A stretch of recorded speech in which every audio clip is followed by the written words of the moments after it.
a notícia que saiu agora é que o Cruzeiro resolveu atravessar e entrar nessa disputa também pelo Luiz Henrique. É óbvio que eles vão querer atrapalhar. Eu não vejo eles querendo contratar. Eu acho que é só para fazer o que o Flamengo também faz, entra nas negociações. Eu não vou criticar porque o Flamengo faz isso, né? Mas o Cruzeiro está entrando nessa negociação aí, está entrando nisso, está atravessando isso aí, é só para aumentar o valor, para criar, para inflacionar e tudo mais. Então, o Cruzeiro, segundo o Romário Júnior, que também é da página Bastidores Fla, o Cruzeiro entrou na disputa por Luiz Henrique e tenta superar a concorrência do Flamengo e Botafogo pela contratação do atacante. Eles estudam envolver jogadores na negociação para reduzir os valores exigidos pelo Zenit. O técnico Arthur Jorge aprova a chegada do jogador e já conversou com ele. Que loucura. Luiz Henrique vê com bons olhos um retorno ao futebol brasileiro, mas deixou a decisão nas mãos do Zenit, que busca a melhor proposta. Inclusive já está treinando, a gente trouxe isso mais cedo. Na última temporada, pelo clube russo, ele disputou 31 partidas, marcou 5 gols e deu 3 assistências. Números baixos, perto do que ele fazia aqui no Botafogo, o que ele fazia também em outros momentos aí da sua carreira. Então, o Luiz Henrique não vive um grande momento, mas está lá se preparando, focado, segundo a assessoria de imprensa dele, focado lá no futebol russo. Eles disseram também que a esposa não está insistindo para ele vir para o Brasil. De qualquer forma, a notícia que saiu agora é que o Cruzeiro resolveu atravessar e entrar nessa disputa também pelo Luiz Henrique. Informação sobre Luiz Henrique. Aliás, saiu uma informação agora, nesse momento, que o Cruzeiro entrou na disputa para contratar o atacante do Zenit. A informação é do jornalista Romário Júnior. O Cruzeiro entrou na disputa pela contratação do Luiz Henrique, busca superar a concorrência com o Flamengo e Botafogo pelo jogador. O Cruzeiro estuda envolver jogadores na negociação para reduzir valores exigidos pelo Zenit. Além disso, o técnico Arthur Jorge já teria ligado para o Luiz Henrique, demonstrando aí o interesse e o desejo de trabalhar novamente com o jogador. Lembrando que em 2024, quando o Luiz Henrique conquistou o Brasileiro e a Libertadores pelo Botafogo, o técnico era o Arthur Jorge, que hoje está no Cruzeiro. Então faz total sentido esse interesse do Cruzeiro. Dinheiro para o Pedrinho Lourenço, que é o dono da SAF do Clube Mineiro, não é problema nenhum. Agora é mais um clube na disputa pelo atacante do Zenit, Luiz Henrique. O Flamengo tem interesse, entende como oportunidade de mercado. O jogador quer deixar o Zenit, ele não vai falar isso abertamente, mas a gente sabe, né? A esposa dele está grávida, ele quer voltar ao Rio de Janeiro, né? O Cruzeiro joga em Belo Horizonte, mas não seria nenhum problema, né? Quem chegar pagando mais sabe como é que é o Zenit. Inclusive, o Zenit já estipulou o valor que deseja para receber pelo Luiz Henrique, entre 35 a 40 milhões de euros. O Flamengo já teve um primeiro contato com o agente Luiz Henrique lá em Porto Alegre. As negociações seguem e vamos ver quem vai levar o Luiz Henrique. Eu acho que o Botafogo está fora dessa parada, porque o Botafogo queria envolver o Danilo, volante, só que o Danilo não quer jogar na Rússia. Então o Botafogo é um clube aí que pode aí deixar essa disputa pela contratação do atacante Luiz Henrique. Para mim, dos 3 clubes, o Botafogo tem menos chance de contratar o atacante do Zenit. O Cruzeiro sondou o Luiz Henrique. Conversei hoje mais cedo com uma pessoa ligada ao Cruzeiro e a informação que ela me deu foi que o Cruzeiro não tem condições de atender um dos braços do Zenit, mas pode atender o outro. Como assim? O Flamengo está negociando com o Zenit por 2 vias. Uma é pagar 35 milhões de euros. Outra é pagar 20 milhões de euros e ceder o Everton Araújo, que é um volante que agrada muito ao Zenit, mas o Jardim gosta muito dele. É uma situação. Então, o Cruzeiro não pode pagar os 35, mas o Cruzeiro chegaria aos 20 milhões de euros se o Zenit sinalizar de forma interessado em algum jogador que o Cruzeiro possa oferecer junto desse negócio, ou até uma porcentagem de revenda do Luiz Henrique junto, enfim, para poder fazer um bololô, enfim. Hoje o Flamengo é quem está mais próximo, mas não é impossível o Cruzeiro entrar nesse negócio. Depende do Zenit estar interessado em algum boneco que o Cruzeiro possa oferecer. Jonathan Jesus. Pode ser que o Jonathan Jesus entre nessa história aí, não sei. É um jogador que agrada ao Zenit, a gente sabe disso. Já tentou, né? Já tentou, e aí jogaria até o valor para baixo. Aí o Cruzeiro podia fazer um bolo. Manda o Jonathan Jesus, mais uns 30 milhões. E aí traz logo o Nino também junto. Nossa E o Luiz Henrique. E aí resolve o nossa senhora, uma zaga Fabrício Bruno e Nino. Aí a zaga pra mudar muito de patamar. Apesar de eu achar o Jonathan Jesus também um grande zagueiro, mas o Nino é outro patamar. Mas pronto, né? O Jonathan Jesus pode ser maior que o Nino, sem dúvida, mas o Nino hoje é mais pronto. Eu fiquei meio puto com as declarações do Seabra ontem, depois do jogo, de falar que o Cruzeiro praticou antijogo. Fiquei meio puto. Será que ele acha que o Cruzeiro ganhou porque praticou antijogo?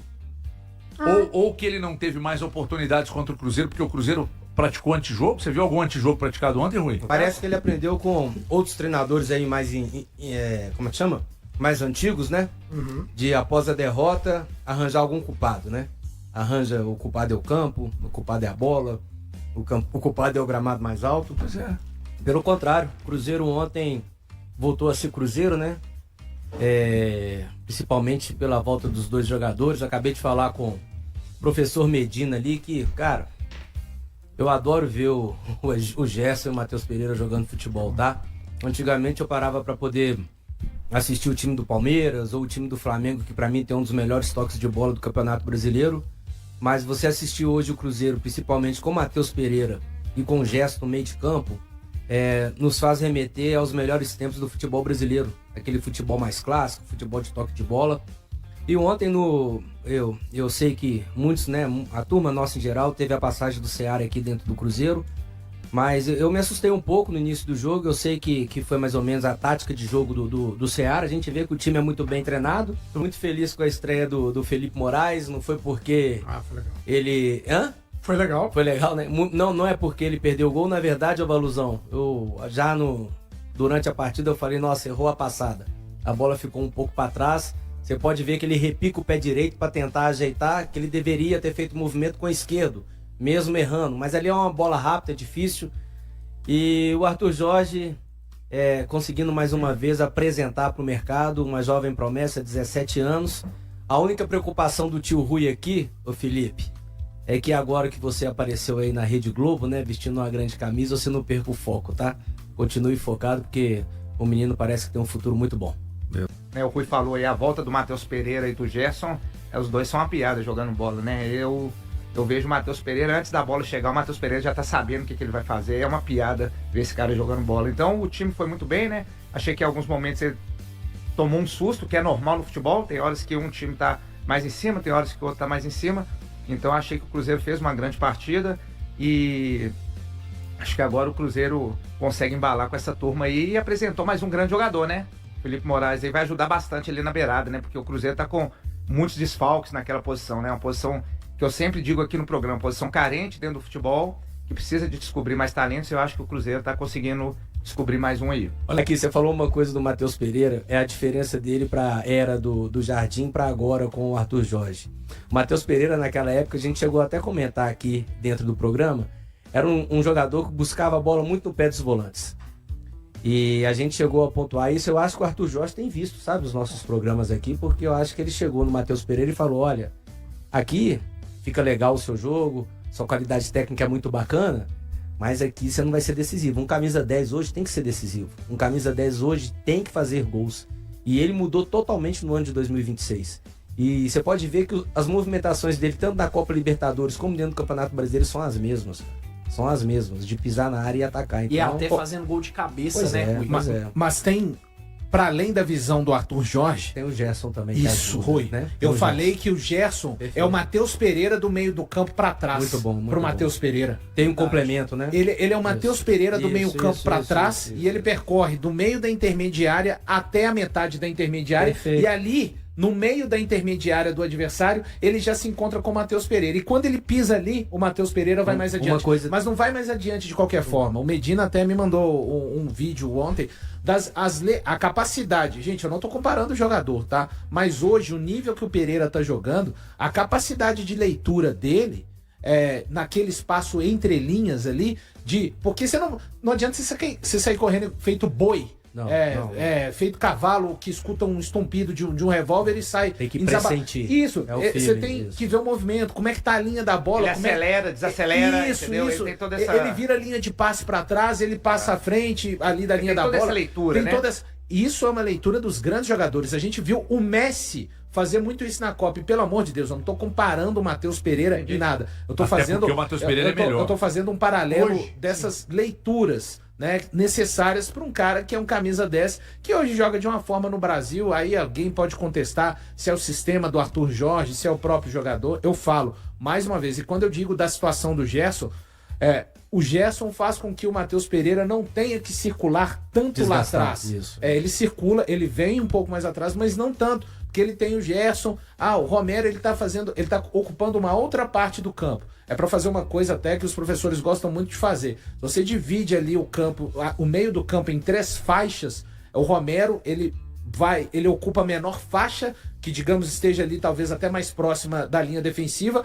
O Gerson está em outra e o Matheus Pereira está em outra. Por isso, ter esses 3 no meio-campo é tão fundamental. A qualidade de cada um acaba complementando o jogo do outro. Antes visto como titular absoluto, William agora vive a reta final de contrato com o Cruzeiro e aguarda uma definição sobre o futuro. Após a vitória por 1-0 sobre o Coritiba na quinta-feira, quando começou jogando, o lateral direito afirmou que tem interesse em permanecer na Toca da Raposa, embora as partes ainda não tenham iniciado conversas para uma renovação. William explicou que até o momento não houve negociações para ampliar seu vínculo com o Cruzeiro.